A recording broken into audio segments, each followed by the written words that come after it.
you come from Spain and you hear some of the developments you're doing here, you say, okay, that might be the future, or I want to be there at some point. Well, things are also saying, well, this is like for young researchers. I'm not a researcher anymore. I'm still with John. So let's just thank Frederick as well. It was quite a reassuring presentation this morning with this. And it was really, really nice. And I want to start from that point of view. I mean, if you don't actually are able to get it, yes, now that what those partnerships between public and private, we start from a different. We're in a different starting point. I mean, just give you some figures. I mean, Spain is not really. I mean, it hasn't been a life science country for many years, but it's growing speedily fast.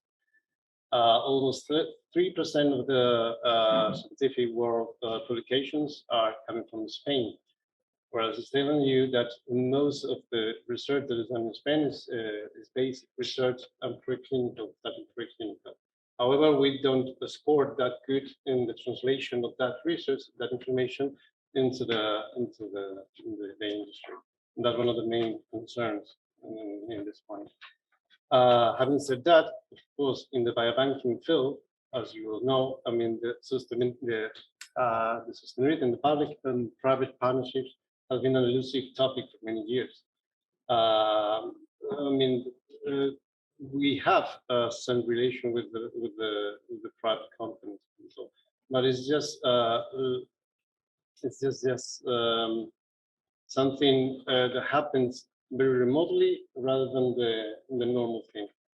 And this implies, as well as the starting point we are in, is just because we are focused on researchers and researchers' needs, but not in the industry needs, and that has to be changed. Been in many congresses of ESBD, VMRI, ISBER, and they were always talking about sustainability. Sustainability is very important, and what sustainability means. And another recurrent topic is what biobank is. What is the definition of a biobank? And I think both things are both sides of the same coin. At the end of the day, what you want to find is the right business model that is able to match your stakeholder expectations and let you flourish and grow and increase. And at least in Spain, we will always say that biobanks are non-profit organizations, but that doesn't mean that they have to be in negative, in red numbers. Not at all. When you want to grow, you only have to invest, reinvest, and just grow and to provide more and better services. If you see the history about biobanking, at least in Spain, I would say most of biobanks started in the pathology departments of hospitals. And if you talk about definitions of biobank, if it's a place or it's a service, they're starting to be a place in a hospital. And now that moves, thankfully, to a more to a different business strategies and business model strategies inside it. Now, instead of just pathology department, we move into a hospital-based biobank. But still, there is a long way to go to really integrate the biobanks into the hospital, into the healthcare system, which is kind of tricky. In Spain, as opposed to here, you have all the records and registers linked to the same number, and you can pull out all the information and use it in research. In Spain, that's very difficult. So we started from something local to a more aggregate organization. So we collaborate. We don't have the resources. We start from small, we start from local, and then move into regional, national, and international level. And that's the way Spain has been moving during these years. And that's why the Spanish biobank network was formed and was the intention. And Eva will tell you a bit later about this. You see where the funds are coming, and you see that at the very beginning, what you have to set up your biobank. This is an infrastructure funds. And then as long as you're moving your business model into a more commercial operation biobank, you're losing those infrastructure funds, and you have to be you have the chance to be to look for funds in research projects and in cost recovery. But normally, sustainability, at least talking about financial sustainability, is something somewhere around here. You never forget that. I got quick. If we want to get this partnership, we need to have this into account. There's no such thing as free money.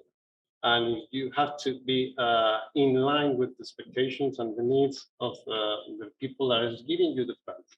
And that can be just money for money, just money for job creation, macroeconomic and social good, access to information. And if we want to work with the industry, risk factor, as Frederick said, is huge point, because you need to be fast, quick, on the spot, and right to the needs that they have. A proposal, a basic proposal, and when you create your value proposition, is just to look in the right-hand side what your customer or your partner expects. What are the gains? What do they want to get? What are their pains? So you have to travel with them and see exactly what the barriers are and everything. And you need to know exactly what is the thing that your customer wants to get done. And then you look at the services you provide that can alleviate those pains and create gains upon your customer. And of course, the first thing you have to do is talk to the customers. It's not just I'm gonna sell you what I have. No, you need to be reactive. If you're reactive, you're spending time and it's more costly. And you need to know the environment and the microenvironment, and you know that you are here, and this is where the money comes from, and here is the death, the valley death, let's call, and many initiatives just fall in there. You have to adjust your offer to those needs. I go very quick. What you have to do really is to identify what's the problem, who has the problem exactly. So you have to segment your customers and your partners. How are you going to address those problems, and what's your value proposition? This is just moving the many business models that can be used for it. I mean, my interpretation will be to move from a pull-out model into a push-out model. And I'll leave it there. Sorry. Thank you very much.